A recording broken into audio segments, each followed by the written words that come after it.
Again. So you got this crook who owns 40% of the company. Right. Then take me back to November 5th, 1991. Oh, that was something. That was something. I think, Miriam, were you here then? What happened on that? Maxwell died. That's when you Oh, yeah, that's when we used to get phone calls. Where were you last night? Yeah, right.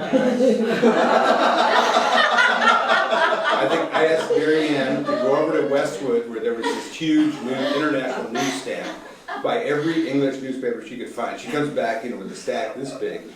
I took him down to the Burger King. It's the only time in 23 years that I ever ate at that Burger King.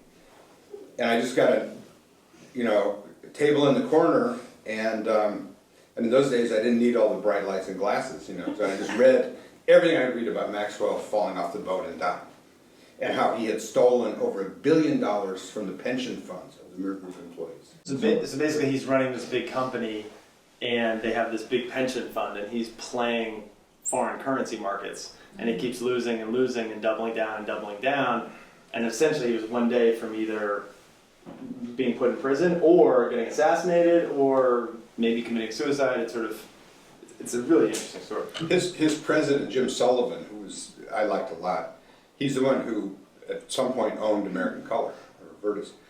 It was called Sullivan Graphics, and Jim said to me he was 24 hours from leg irons, and with an ego like that he could not handle it, so he killed himself. Other people have said that's not true. There's all books saying the Mossad killed him because he double-crossed the Israeli Secret Service. And then there are other people who say he just fell off the boat, which is plausible because he was very much an alcoholic and drug addict at that point, because he was, like Jim Hogue, publisher of the New York Daily News, told me that they had a private lunch, and right in the middle of lunch, Maxwell just fell asleep.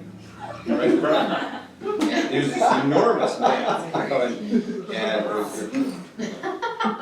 So I remember we used to do skits at our Christmas parties, and John did a skit where something about I was dancing like an Irish jig on his grave, or something.